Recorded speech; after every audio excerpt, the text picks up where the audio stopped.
नमस्कार, मैं हूं गिरीश खड़ायत। रावत का राजभवन राज। हरीश रावत आखिर राजभवन क्यों गए?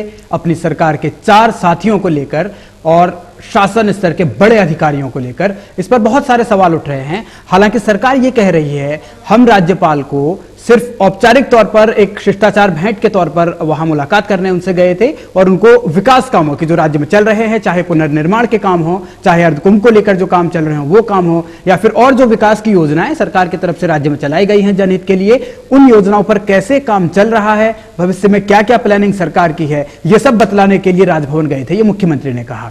लेकिन बीजेपी को ऐतराज है इस पर। बीजेपी कहती है ठीक है, मुख्यमंत्री का राज्यपाल से मिलना कोई नई बात नहीं है, लेकिन कैबिनेट के साथियों को लेकर जाना, इसमें कहीं ना कहीं शक पैदा होता है। बीजेपी यह भी कह रही है कि पूरी राजनीतिक प्रक्रिया में जो मंथन का दौर 2 दिन तक कांग्रेस का चला, उस मंथन में पीडीएफ को लेकर जो झगड़ा था और जिस तरीके से गुटबाजी कांग्रेस की सामने आई, जिस रूप में 16 विधायकों का खत सामने आया, उसके बाद कांग्रेस के अंदर खलबली है, सरकार बेचैन है, इसीलिए सीएम राजभवन में दस्तक देने गए। बीजेपी एक आरोप यह भी लगाती है कि इस पूरी मुलाकात के पीछे एक वजह है सरकार के असंवैधानिक फैसले। जिन फाइलों को नए राज्यपाल ने तलब किया है, उन फाइलों के मसले पर सरकार अपनी सफाई देने भी गई थी, यह भी बीजेपी आरोप लगाती है। लेकिन क्या यह सब ऐसा ही हो रहा है, या फिर जो सरकार कह रही है वो सही है, या उत्तराखंड के कांग्रेस के अंदर जो खींचतान चल रही है उसकी वजह से यह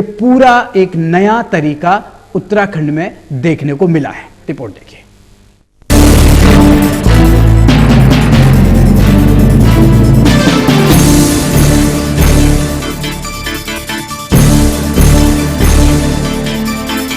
हाथ में गुलदस्ता और चेहरे पर गहरी मुस्कान, ये तस्वीरें गैर सियासी लिहाज से बेहद सुकून देने वाली है। राज्य के मुख्यमंत्री अपनी कैबिनेट के 4 सदस्यों के साथ राजभवन में राज्यपाल से मिलने पहुंचे।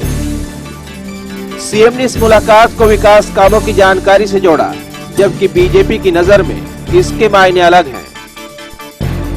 अभी आए हैं वो, तो ये हमारा कर्तव्य था कि हम क्या क्या राज्य के सम्मुख सवाल हैं, कैसे हम उनको टैकल कर रहे हैं, तो बताएं। हमने उनको आपदाग्रस्त क्षेत्रों के विषय में सरकार द्वारा उठाए गए कदमों की पूरी स्थिति बताई। हमने कुंभ के आयोजन के लिए हम क्या काम कर रहे हैं उस पर भी उनको ब्रीफ किया। उसके अलावा हमने जो दूसरे डेवलपमेंटल इश्यूज हैं उनसे भी जो है अवगत कराया। और मैं बहुत आभारी हूँ राज्यपाल महोदय का कि उन्होंने सब चीजों पे बड़ी गहरी दिलचस्पी ली। राज्यपाल से अक्सर मुख्यमंत्री मिलते हैं, लेकिन इस तरह कैबिनेट के साथ अमूमन नहीं मिलते। कैबिनेट के साथ मिलना, मैंने अभी कहा कि कुछ कांग्रेस में सब कुछ ठीक ठाक नहीं चल रहा है, और मुझे लगता है कि पुराने राज्यपाल माननीय अजीज कुरैशी जी से आखिरी दिनों में जो कुछ फैसले इस सरकार ने कराए उन पे प्रश्न चिन्ह लग गया है, और नए राज्यपाल जी ने उन फाइलों को तलब कर दिया है। शायद सरकार इससे घबराई हुई है। बीजेपी कांग्रेस के अंदरूनी झगड़े को सीएम का कैबिनेट के साथ राजभवन जाना एक वजह मानती है। साथ ही भारतीय जनता पार्टी पिछले राज्यपाल और मौजूदा सरकार के असंवैधानिक फैसलों का फासला बताकर भी कई तरह की बातों को हवा दे रही है, जबकि सरकार को दूर दूर तक ऐसा कुछ नहीं लगता। राज्यपाल जी उनके कैबिनेट के फैसलों को, जो कि ये अक्सर असंवैधानिक तरीके से और अपने पावर से हटके कर लेते हैं, उनपे कोई अड़चन न लगाए, इसलिए पैसिफाई करने के लिए पूरी कैबिनेट आप राज्यपाल के दरबार में गई। महामहिम या राज्यपाल महोदय क्या करते हैं उसके विषय में कोई बातचीत करने के लिए वो बात मैंने बाहर कहूंगा, और मुझे उसके विषय में कोई जानकारी नहीं।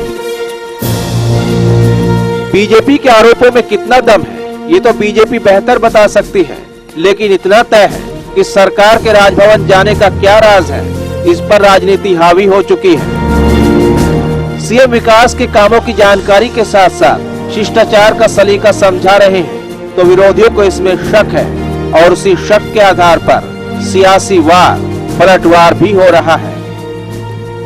शाहीन चौधरी, टीवी 100, देहरादून।